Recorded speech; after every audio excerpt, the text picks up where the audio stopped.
ഒരു സാധനം 10% ലാഭത്തിനാണ് വിൽക്കുന്നത്. 12% ലാഭത്തിനാണ് വിറ്റിരുന്നത് എങ്കിൽ 200 രൂപ ലാഭിക്കാമായിരുന്നു. എങ്കിൽ ആ സാധനത്തിൻ്റെ യഥാർത്ഥ വില എന്ത്? അപ്പോൾ നമുക്കിവിടെ ആ സാധനത്തിൻ്റെ യഥാർത്ഥ വിലയാണ് കാണേണ്ടത്. ഇവിടെ പറയുന്നുണ്ട് ഒരു സാധനം 10% ലാഭത്തിന് ആദ്യം വിറ്റു, എന്നാൽ 12% ലാഭത്തിന് വിറ്റിരുന്നെങ്കിൽ അയാൾക്ക് 200 രൂപ ലാഭം കിട്ടിയെന്ന് പറയുന്നുണ്ട്. അപ്പോൾ ഇവിടുത്തെ ലാഭ വ്യത്യാസം എത്രയാണ്? ലാഭ വ്യത്യാസം എന്ന് പറയുന്നത് ആദ്യം 10% ലാഭത്തിന് അയാൾ വിറ്റു, 12% ലാഭത്തിന് വിറ്റിരുന്നെങ്കിൽ 200 രൂപ കൂടുതൽ കിട്ടുമെന്നല്ലേ പറയുന്നത്.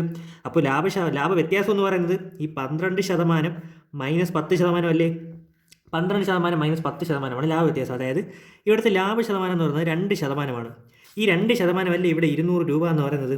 അതെ, 2% ഇവിടെ 200 രൂപ എന്ന് പറയുന്നത്. നമുക്ക് കണ്ടുപിടിക്കേണ്ടത് യഥാർത്ഥ വിലയല്ലേ? നമുക്കറിയാം യഥാർത്ഥ വില എന്നുകൊണ്ട് ഉദ്ദേശിക്കുന്നത് എന്താണ്? യഥാർത്ഥ വില എന്നുകൊണ്ട് ഉദ്ദേശിക്കുന്നത് വാങ്ങിയ വില തന്നെയാണ്. വാങ്ങിയ വില, യഥാർത്ഥ വില എന്ന് പറഞ്ഞാലും വാങ്ങിയ വില എന്ന് പറഞ്ഞാലും സെയിം തന്നെയാണ്.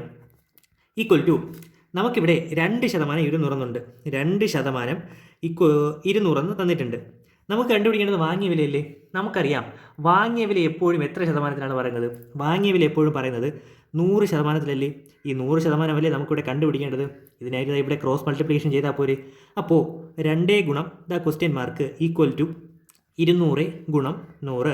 ഇതിൽ നിന്നും ഈ ക്വസ്റ്റ്യൻ മാർക്ക് കണ്ടുപിടിച്ചാൽ പോരെ. ക്വസ്റ്റ്യൻ മാർക്ക് ഈക്വൽ ടു 200 ഗുണം 100 ഗുണിച്ചിരിക്കുന്ന 2 സമത്തിനപ്പുറത്ത് പോകുമ്പോൾ ഡിവൈഡഡ് ബൈ 2. ഈ 2 വെട്ടല്ലോ. ബാക്കി എത്രയുള്ളത്? ബാക്കി 100 ഗുണം 100 ഈക്വൽ ടു 10,000 രൂപയാണ് നമ്മുടെ ഉത്തരം. 10,000 രൂപ. അപ്പോൾ ഇവിടുത്തെ വാങ്ങിയ വില എന്ന് പറയുന്നത് 10,000 നമ്മുടെ ഉത്തരം. Option C.